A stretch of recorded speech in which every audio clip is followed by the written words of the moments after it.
जय हिंद। इस वीडियो में आप लोगों को हिंदी के 5 सबसे महत्वपूर्ण निबंध बताने वाले हैं और ये 5 जो निबंध तैयार कर लेते हैं तो आप लोग चाहे क्लास 10th में हो या 12th में, आपके यहाँ पर देखिए 10th में होंगे तो 7 नंबर पक्के हो जाएंगे और 12th में होंगे तो 9 नंबर। तो आप लोग वीडियो को पूरा जरूर देखना, एक एक करके बताऊंगा। देखिए यहाँ पर विद्यार्थी और अनुशासन पर है, मैंने सारे यहाँ पर निबंध लिख लिए हैं, तो आप लोग वीडियो को पूरा जरूर देखना।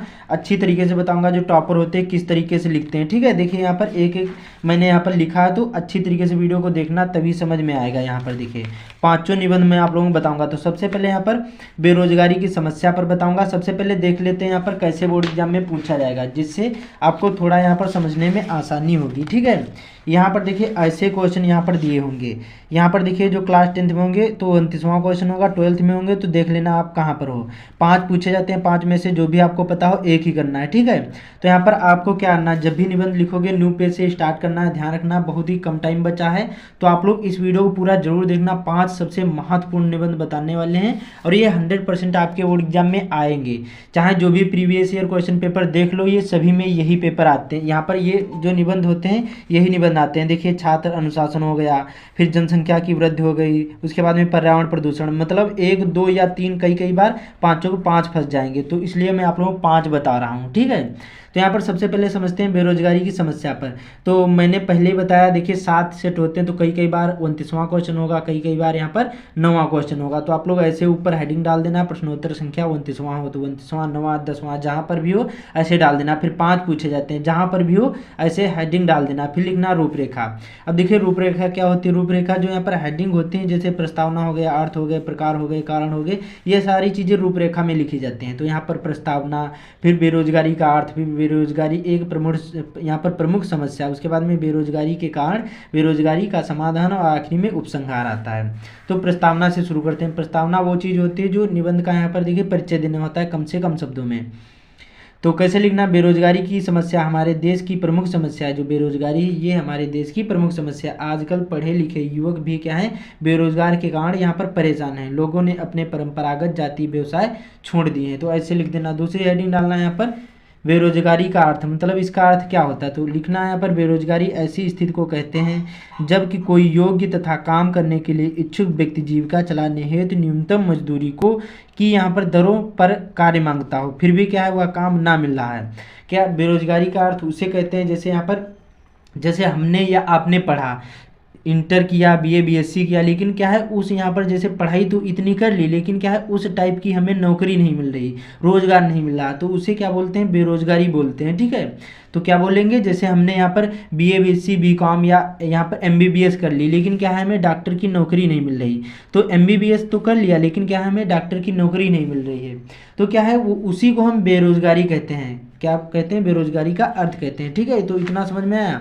इसमें आपको बालक, वृद्ध, रोगी, असक्षम व्यक्तियों को बेरोजगारी की श्रेणी में नहीं रखा गया। जैसे कोई बालक जैसे छोटा है उसको बेरोजगारी की श्रेणी में नहीं रखा गया। वृद्ध जैसे कोई ज़्यादा बूढ़ा हो गया उसको, कोई रोगी है, कोई असक्षम है, जैसे अब 10th पास कर लिया और वो सोचता है यहाँ पर डॉक्टरी की नौकरी मिल जाए, अच्छी वाली, अच्छी पोस्ट वाली, या यहाँ पर यूपीएससी क्रैक करके वो डीएम बन जाए, तो क्या है उसको नहीं कहा जाता, उसको असक्षम कहा जाता है। व्यक्तियों को बेरोजगारी की श्रेणी में नहीं रखा गया है, ठीक है। तो इतना समझ में आया। फिर आता है हमारा बेरोजगारी एक यहाँ पर प्रमुख समस्या है। इसमें कैसे लिखना है, यहाँ पर भारत की आर्थिक समस्याओं में बेरोजगारी एक प्रमुख समस्या है या एक ऐसी घातक समस्या है। उसके बाद में आगे लिखना है इसमें, देखिए आप लोग वीडियो को पूरा देखना तभी समझ में आएगा, वरना कुछ भी नहीं समझ में आएगा। तो यहाँ पर देखिए आगे लिखना है, जिसके कारण क्या है, जिसके कारण मानव शक्ति का ही ह्रास नहीं होता वरन देश का आर्थिक ढांचा भी चरमरा जाता है, ठीक है। उसके बाद में आगे लिखना है दूसरे पेज में इसी में कि बेरोजगारी के कारण अनेक समस्याओं का जन्म होता है, ठीक है। फिर अगली हेडिंग डालना है 4th वाली, बेरोजगारी के कारण, मतलब ये किस कारण से बेरोजगारी होती है। तो लिखना है यहाँ पर बेरोजगारी के यहाँ पर कुछ प्रमुख कारण निम्नलिखित हैं। जैसे यहाँ पर जनसंख्या में वृद्धि होना, ये भी एक बेरोजगारी का कारण है। फिर दोषपूर्ण शिक्षा प्रणाली, दोषपूर्ण शिक्षा प्रणाली उसको कहते हैं जैसे यहाँ पर अच्छी शिक्षा ना देना। आप सरकारी स्कूलों की हालत आपने देखा होगा, तो क्या है, वही उसी को दोषपूर्ण शिक्षा प्रणाली बोला जाता है, मतलब अच्छी तरीके से शिक्षा ना देना। कुटीर यहाँ पर उद्योगों का और यहाँ पर ध्यान ना देना। कुटीर उद्योग उसको कहते हैं जो गांव में छोटे छोटे उद्योग होते हैं, ठीक है। औद्योगिकीकरण की धीमी प्रक्रिया, फिर कृषि का पिछड़ापन, कुशल एवं प्रशिक्षित व्यक्तियों की कमी, और यहाँ पर जात प्रथा, बाल विवाह, विधवा विवाह निषेध आदि बेरोजगारी के प्रमुख कारण है। तो ऐसे आपको कारण में लिख देना, बहुत सिंपल सा मैंने बताया। फिर आता है कि बेरोजगारी की यहाँ पर समस्या का समाधान, इसका समाधान क्या हो सकता है, तो देखिए जनसंख्या नियंत्रण सबसे ज़्यादा यहाँ पर समाधान है। फिर शिक्षा प्रणाली में व्यापक परिवर्तन करना होगा, कुटीर उद्योगों को का क्या है विकास करना होगा, फिर औद्योगिक विकास करना होगा, सहकारी खेती करना होगा, मतलब अच्छी तरीके से खेती यहाँ पर जो वैज्ञानिक तरीके से अपनाना होगा, सामाजिक ढांचे में परिवर्तन करना होगा, जैसे बाल विवाह, जाति प्रथा, विधवा विवाह, इन सभी को रोकना होगा, ठीक है। उसके बाद में आता है आखिरी में उपसंहार। अब देखिए ये निबंध का आखिरी पार्ट होता है, इसमें आपको अच्छी तरीके से लिख देना है, इसमें अपने मत देने होते हैं। तो लिखना हमारे देश की यहाँ पर सरकार को बेरोजगारी की समस्या के समाधान को अच्छे से प्रयत्न करना होगा। हमारे देश में कुछ यहाँ पर संसाधन उपलब्ध हैं, उनका उपयोग करके भी इसका समाधान खोजा जा सकता है, और बेरोजगारी को दूर करके भी देश का आर्थिक विकास किया जा सकता है। तो ऐसे आपको लिख देना। आप लोग वीडियो को पूरा जरूर देखना, अभी पर्यावरण प्रदूषण, जनसंख्या वृद्धि और सभी पर बताऊंगा, तो आप लोग वीडियो को अच्छे से पूरा जरूर देखना, तभी समझ में आएगा। अब यहाँ पर चलते हैं जनसंख्या वृद्धि की समस्या पर निबंध कैसे लिखना है, एक एक बताऊंगा। आपने भले ही इनको तैयार कर लिया है तो इनको यहाँ पर अच्छी तरीके से आपका रिवीजन भी हो जाएगा, तो वीडियो को पूरा जरूर देखना। तो वही पैटर्न यूज करना है, फिर 5 पूछे जाएंगे, जहाँ पर भी हो जनसंख्या वृद्धि की समस्या ऐसे हेडिंग डाल देना, जैसे ये आ जाए। रूपरेखा में मैंने पहले बताया हेडिंग लिखी जाती है, जैसे प्रस्तावना, जनसंख्या वृद्धि के कारण, फिर आखिरी में निवारण और आखिरी में उपसंहार। तो पहले समझते हैं प्रस्तावना। प्रस्तावना का मतलब होता है, मैंने पहले ही बताया कि यहाँ पर इसका परिचय देना। तो लिखना बम विस्फोट की बात हम जानते, यहाँ पर हम जाने कब से सुनते आ रहे हैं, पलक मारते ही यहाँ पर बम फूटता है और यहाँ पर सर्वनाश का दृश्य उपस्थित कर देता है। इधर के वर्षों में हमारे देश में जनसंख्या की वृद्धि इतनी तेजी से हुई है कि उसे विस्फोट की संख्या मिल गई है। इस यहाँ पर तेजी का अनुमान इस बात से लगाया जा सकता है कि यहाँ पर 1940 ईस्वी में आसपास हमारे देश की जो जनसंख्या थी ये 40 करोड़ के आसपास थी, लेकिन और अब भारत की जनसंख्या यहाँ पर वर्तमान में 140 करोड़ से पार कर गई है। तो ऐसे आपको प्रस्तावना में लिख देना है। फिर अगली हेडिंग डालना जनसंख्या वृद्धि के कारण, मतलब ये किस कारण से जनसंख्या वृद्धि हुई है। तो लिखना है यहाँ पर देश की स्वतंत्रता के बाद यहाँ पर उसकी जनसंख्या में जो यहाँ पर इतनी तेजी से वृद्धि हुई है, उसका मुख्य कारण यहाँ पर स्वतंत्रता प्राप्ति के बाद मिलने वाली जो सुविधाएं हैं, लोगों का जीवन यहाँ पर स्तर उठा है, और यहाँ पर मध्य वर्ग का यहाँ पर निम्न वर्ग के लोगों पर क्या है परिवार बढ़ाने की होड़ सी लगी है। ग्रामीण क्षेत्रों में भी अब भी इस धारणा पर जोर दिया जाता है कि जोई ढेर सोई शेर, अर्थात यहाँ पर जिस परिवार में सदस्यों की संख्या जितनी अधिक होगी उसका प्रभाव भी उतना ही अधिक होगा, ये गांव वाले मानते हैं, ठीक है। उसके बाद में आगे इसी में लिखना है यहाँ पर महामारियों के उन्मूलन और यहाँ पर स्वास्थ्य सेवाओं में वृद्धि से यहाँ पर मृत्यु दर घटी है, और यहाँ पर अल्पसंख्यक वर्ग तो यहाँ पर परिवार नियोजन को धार्मिक दृष्टि से पाप मानता आया है। शिक्षा की कमी और यहाँ पर नियंत्रित परिवार के लाभों का भी अज्ञान भी क्या है जनसंख्या विस्फोट सहायक हुआ। फिर निवारण, इससे कैसे बचा जा सकता है।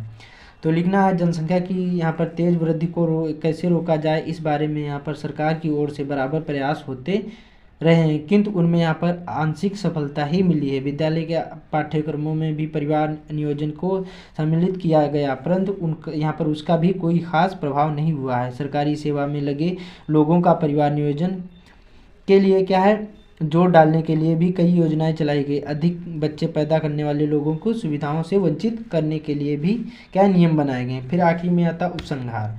कोई भी निबंध लिखना 2 पेज से कम नहीं होना चाहिए, ठीक है, ये ध्यान रखना है। तो उपसंहार में लिखना कठिनाई यह है कि यहाँ पर यह युग उपभोगवाद में विश्वास रखने वाला युग है। विचारों और जीवन शैली के प्रचार से इस प्रवृत्ति को और भी प्रोत्साहन मिल रहा है, अतः आवश्यकता इस बात की है कि हम पूर्वजों के आदर्शों को याद करें और पुनः क्या है उन पर आचरण करना सीखें। तो ऐसे आपको जनसंख्या वृद्धि की समस्या पर निबंध लिख लेना है, आप लोग देख लेना, ठीक है।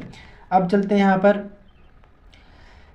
सबसे ज़्यादा इम्पॉर्टेंट विद्यार्थी और अनुशासन पर निबंध, बहुत ज़्यादा पूछा जाने वाला ये निबंध है, सभी ये निबंध हैं 5।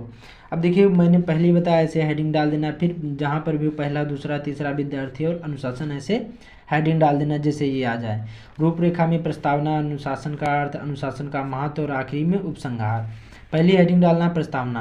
देखिए विद्यार्थी जीवन में अनुशासन का बड़ा महत्व होता है। अनुशासन सफलता की सीढ़ी है। एक सफल जीवन के लिए क्या है, अनुशासन का ही होना अति आवश्यक है। बस सिंपल सा प्रस्तावना हो गया, परिचय देना हो गया। अनुशासन का अर्थ मतलब इसका अर्थ क्या होता है, तो लिखना है यहाँ पर अनुशासन दो शब्द अनु और यहाँ पर शासन से मिलकर बना है, जिसका अर्थ होता है नियमों का पालन करना। फिर अनुशासन का महत्व मतलब इसका महत्व क्या है हमारे जीवन में, तो देखिए मानव जीवन में यहाँ पर अनुशासन का बड़ा महत्व है। अनुशासन में रहने वाले व्यक्ति को हर जगह सम्मान मिलता है, इसलिए हमें हमेशा अनुशासन में ही रहना चाहिए और अपने जीवन में सफल होने के लिए क्या है, अपने शिक्षक और माता पिता के आदेशों का पालन करना चाहिए। हमें यहाँ पर सुबह जल्दी उठना चाहिए और सभी काम सही समय पर करने चाहिए। ठीक है, उसके बाद में दूसरे पेज की लिख देना आखिरी में उपसंहार। इसमें लिखना है एक अनुशासित व्यक्ति अपने जीवन को बेहतर बनाने के लिए क्या है, सफल होता है। कुछ गलत हो जाए तो एक बार काटना, ज़्यादा उसको हाईलाइट नहीं करना है, ये भी ध्यान रखना। और अपनी सफलता की छाप दूसरों पर छोड़ता है। देश की सुरक्षा भी एक क्या है, अनुशासित सेना द्वारा की जाती है। प्रत्येक व्यक्ति को अपने छात्र जीवन में अनुशासन नहीं होने के कारण क्या है, लोग सफलता प्राप्त नहीं कर पाते हैं। तो ऐसे आपको अनुशासन यहाँ पर विद्यार्थी और अनुशासन पर निबंध लिख देना है। देख लो यही पैटर्न यूज़ करना है, बस इसी प्रकार से लिख देना है। फिर आता है मेन बहुत ज़्यादा इम्पॉर्टेंट दीपावली, जिसको यहाँ पर बोलते हैं, यहाँ पर हमारा जो यहाँ पर पर्व होते हैं उन पर निबंध कैसे लिखना, कई बार यही आ जाते हैं। तो देखिए यहाँ पर इसको कैसे लिखना है, ऐसे हेडिंग डाल देना। बस इतना ध्यान रखना काला और नीला पेन यूज़ करना है। जो मैंने लाल पेन यूज़ किया इसमें काला पेन का यूज़ कर देना, बाकी सेम लिखना है। हेडिंग डालना प्रस्तावना। दीपावली हिंदुओं के प्रमुख त्योहारों में से एक है। इसे दीपों का त्यौहार भी कहा जाता है। यह त्यौहार पूरे भारत में बहुत ही धूमधाम से मनाया जाता है। अगली हेडिंग डालना दीपावली कब मनाई जाती है, तो यह त्यौहार कार्तिक माह की अमावस्या के दिन मनाया जाता है। अमावस्या की अंधेरी रात दीपों से जगमगा जाती है।